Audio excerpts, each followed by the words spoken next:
Yo, what's up mga boss? Converge Fiber Xers nakuha ang sharpshooter na si Jordan Headings.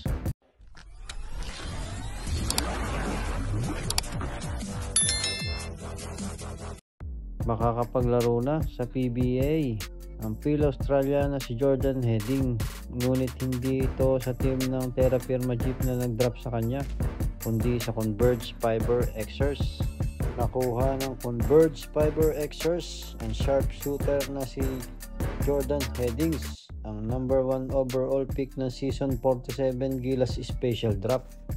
Sa deal na inapruban ng liga, ipapadala ng Converge Fiber Xers sina Aljun Melesio, Kate Saldivar at ang season 51 na first round pick nito sa Terra Firma Jeep.